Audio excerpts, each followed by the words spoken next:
നേരത്തെ നമ്മൾ പി.ജെ. കുര്യന്റെ വിശദീകരണം, അതായത് രമേശ് ചെന്നിത്തലയെ മുഖ്യമന്ത്രി സ്ഥാനത്തേക്ക് പിന്തുണച്ചുകൊണ്ടുള്ള പരാമർശത്തിൽ വിശദീകരണം അദ്ദേഹം നൽകിയിരുന്നു. മുഖ്യമന്ത്രിയാകാൻ ചെന്നിത്തലയ്ക്ക് അയോഗ്യതയില്ല എന്നാണ് താൻ ഉദ്ദേശിച്ചത് എന്നതായിരുന്നു പി.ജെ. കുര്യന്റെ ആ പരാമർശം. ആ വാക്കുകൾ കേൾക്കാം. ഒരു പ്രസംഗം ഉണ്ടായിരുന്നു. അപ്പോൾ രമേശ് ചെന്നിത്തല സ്റ്റേജിലുണ്ട്. ഞാൻ പറഞ്ഞപ്പോൾ ഞാൻ പറഞ്ഞു, രമേശ് ചെന്നിത്തല ഉണ്ടല്ലോ, ചിലപ്പോൾ മുഖ്യമന്ത്രി ആകാവുന്ന ആളാണ്. മുഖ്യമന്ത്രി ആകുമെന്ന് ഞാൻ പറഞ്ഞില്ല. മുഖ്യമന്ത്രി ചിലപ്പോൾ, അത് നിങ്ങൾ നോട്ട് നോക്കൂ, ചിലപ്പോൾ മുഖ്യമന്ത്രി ആകാവുന്ന ആളാണ് എന്ന് പറഞ്ഞാൽ മുഖ്യമന്ത്രി ആകുമെന്നാണോ? അല്ല, ആകാവുന്ന ആളാണ്. അങ്ങനെ ആകാവുന്ന ആളുകൾ രമേശ് ചെന്നിത്തലയല്ല, വി.ഡി. സതീശനുണ്ട്, വേറെയും പേരുകളുണ്ട്. മുഖ്യമന്ത്രി ആകാവുന്ന വേറെയും പേരുകളുണ്ട്. ആകാം എന്ന് പറഞ്ഞാൽ ആണ് എന്ന് പറയുന്നത് തമ്മിൽ എന്തോ ഒരു വലിയ അർത്ഥവ്യത്യാസമാണ്. ആണെന്ന് ഞാൻ പറഞ്ഞെന്ന് പറയുന്നത് തെറ്റാണ്. ഞാനൊരു കാര്യം പറയാം.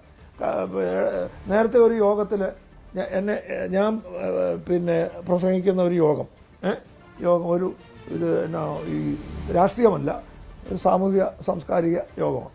ആ യോഗത്തിൽ സ്വാഗതം പറഞ്ഞ ആൾ പറഞ്ഞു, പി.ജെ. കുര്യൻ സാറ് വേണേ കേരളത്തിൻ്റെ മുഖ്യമന്ത്രി ആകാവുന്ന ആളാണ് എന്ന് പറഞ്ഞു. അപ്പം ഞാൻ എഴുന്നേറ്റ് പറഞ്ഞു, ഞാനപ്പം പറഞ്ഞു, എനിക്ക് അങ്ങനെ ഒരു മോഹമില്ലത്. ആകാം എന്ന് ഒരാൾ പറഞ്ഞാൽ അയാളാകുമെന്നോ ആണെന്നോ ആണോ അർത്ഥം? അത്രേ ഉള്ളത്.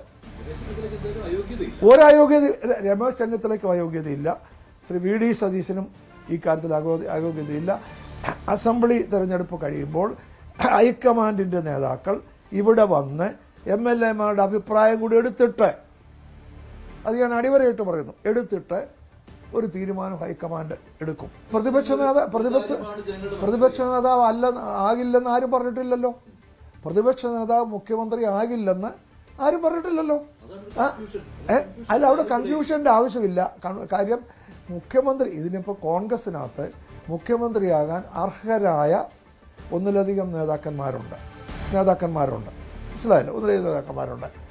അപ്പോൾ എം.എൽ.എമാരുടെ അഭിപ്രായം എടുത്തിട്ട് എം.എൽ.എമാരുടെ അഭിപ്രായം കൂടെ എടുക്കണം. ഇപ്പോൾ എം.എൽ.എമാരും ആയിട്ടില്ല.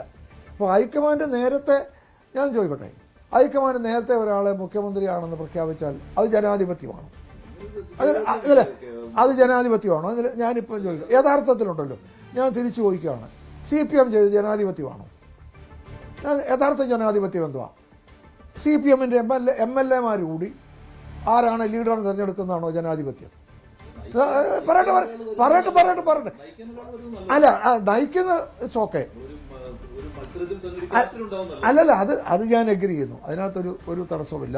പക്ഷെങ്കിൽ അതിന് ഞങ്ങൾ നയിക്കുന്ന ആളെന്ന് പറഞ്ഞാൽ നിങ്ങൾ നയിക്കുന്ന ആളായിട്ടല്ല, മൂന്നാം പിണറായിയുടെ മൂന്നാം ഊഴം എന്നാണ് പറയുന്നത്. എന്ന് പറയാൻ മുഖ്യമന്ത്രി പിണറായി ആണെന്ന് നേരത്തെ തീരുമാനിച്ചിരിക്കുന്നത്, അതാണ് ജനാധിപത്യമില്ലായ്മ. അല്ലാതെ യഥാർത്ഥത്തിൽ ഒരു തിരഞ്ഞെടുപ്പിലും കോൺഗ്രസ് ഒരു സംസ്ഥാനത്തും മുഖ്യമന്ത്രി സ്ഥാനാർത്ഥി ആദ്യം പ്രഖ്യാപിക്കില്ല. ഒരു തിരഞ്ഞെടുപ്പിലും കോൺഗ്രസ്സിൽ അങ്ങനെ ഒരു ട്രഡീഷണൽ. കോൺഗ്രസ് ഹൈക്കമാൻഡാണ് തീരുമാനിക്കുന്നത് എന്ന് പറയുന്നത് പൂർണ്ണമായി ശരിയല്ല. ഹൈക്കമാൻഡിൻ്റെ പ്രതിനിധികൾ, റെപ്രസെൻറ്റേറ്റീവ്സ് വന്ന് എം.എൽ.എമാരോട് ഞാൻ ഈ ജോലിക്ക് വേണ്ടി പോയിട്ടുണ്ട്, ഓരോ എം.എൽ.എമാരോടും സംസാരിച്ചിട്ട് അവരുടെ വ്യൂ എല്ലാം എടുത്തിട്ട് എം.എൽ.എമാരുടെ ഒരു കൺസെൻസസ് ഉണ്ടാക്കിയിട്ട് ആണ് ഹൈക്കമാൻഡ് ഈ കാര്യത്തിൽ തീരുമാനമെടുക്കുന്നത്. ആ രീതിയിൽ തന്നെ, അതാണ് കോൺഗ്രസിൻ്റെ രീതി. ഇവിടെ ഇപ്പോഴും ആ രീതിയാണ്. ആ രീതിക്ക് മാറ്റം വരേണ്ട ഒരാവശ്യവും ഇല്ല. യെസ്, ഇതാണ് പി.ജെ. കുര്യന്റെ വിശദീകരണം. കൂടുതൽ വാർത്തകൾക്ക് News 18 Keralam YouTube channel subscribe ചെയ്യുക.